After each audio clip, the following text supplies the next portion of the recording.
Cooking and being in the kitchen can be a pure art when you truly love it and when you have a passion for it.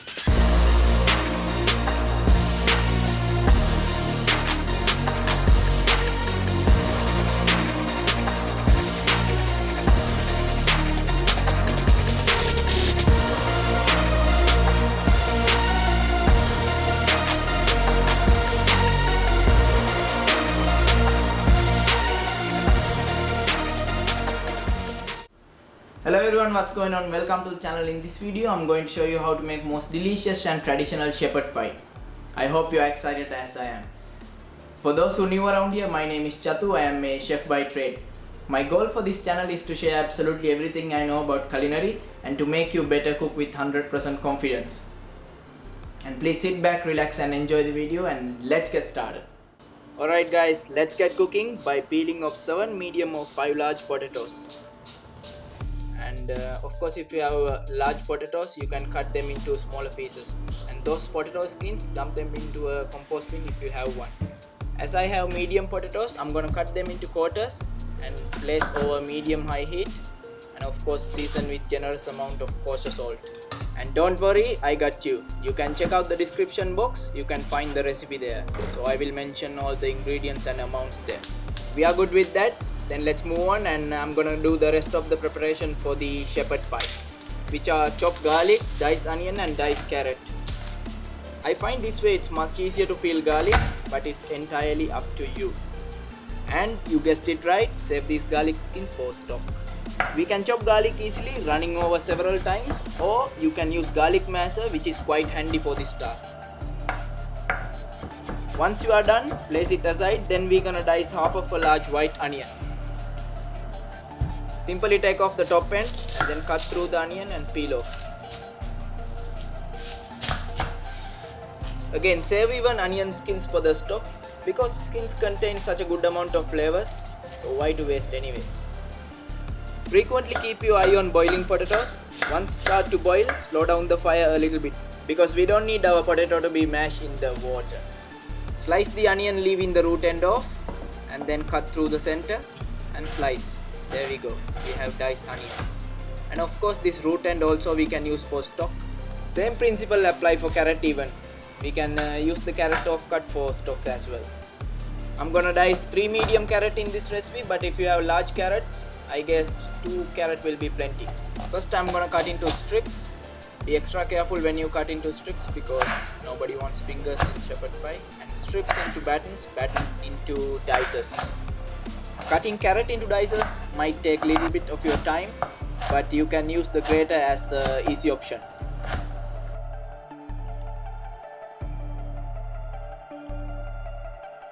Yes, herbs are essential for flavors. We're gonna use 2 grams each fresh rosemary and fresh thyme. Chop them off and set it aside. When there is zero resistance in potatoes, which means they are perfectly cooked. This is the foolproof test for any vegetable cooking. Potatoes are cooked. I'm gonna strain off the potatoes and we'll set it aside for a few minutes. It will help excess moisture to evaporate. Meanwhile, we can cook lamb meat, but only lamb meat, nothing else apart from salt, pepper and olive oil. Doing this, we can have that beautiful golden brown color on meat as well as to render the excess fat. Nothing worse than greasy shepherd pie.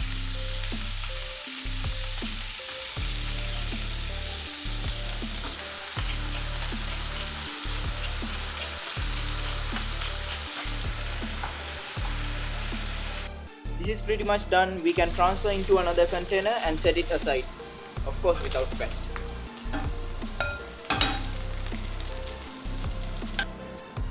Let's move on to make mash while potatoes are still warm. Don't even dare to make mash with cold potatoes. Anyway, if you have a potato ricer, that would be the easy option, but I use the strainer. This way we can have finer smashed potato.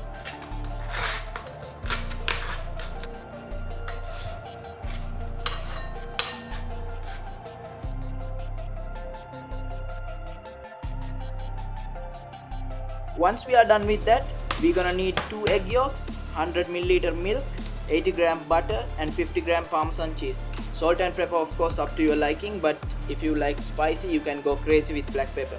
Mix all those ingredients thoroughly, combine very well Important notes are here: mash supposed to be slightly warm because it helps to butter and cheese to combine very well together, and of course it's gonna be easy to work with. It's always good idea to work with warm mash. That is a quite important note. Don't worry, as I mentioned numbers, I will definitely write down the recipe in the description box so you can check out whenever you want. To mix you can use either a spatula or a whisk, but this is just my personal preference. Mash perfectly done. Now we can cook the vegetable and meat to assemble the pie.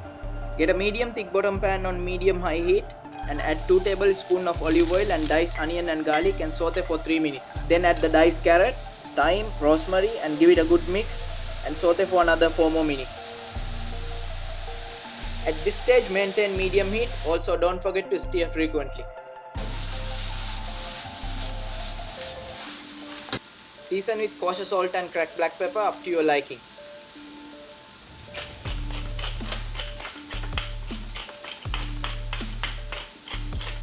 Add 2 tablespoons of tomato paste and give it another good mix and cook for 2 more minutes before we add lamb meat and green peas. Then we can add those frozen cooked green peas and lamb meat that we cooked earlier.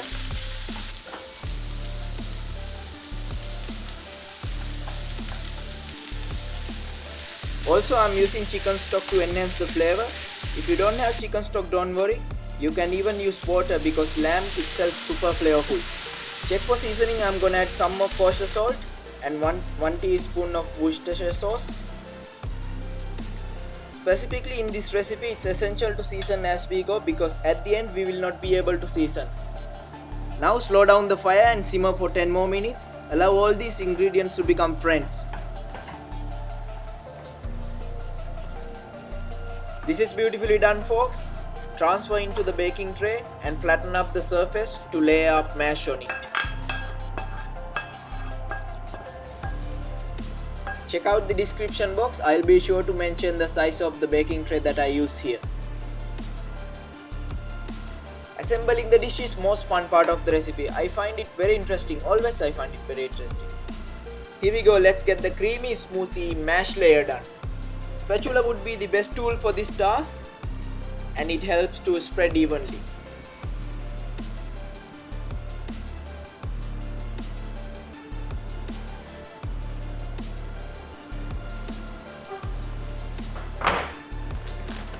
This step is optional. If you want to be fancy, use the star nozzle to pipe over the pie. Of course, we can bake it once we are done spreading. Call it a day, but I'm not gonna go that easy, you know. We have to go that extra mile. Once we are done spreading, we can crack some black pepper over and grate some parmesan cheese. This will help to give extra crispiness on the pie. We are done, guys. We are ready. We can put this in the oven 200 Celsius or 400 Fahrenheit for 30 minutes till you have beautiful golden brown over the pie.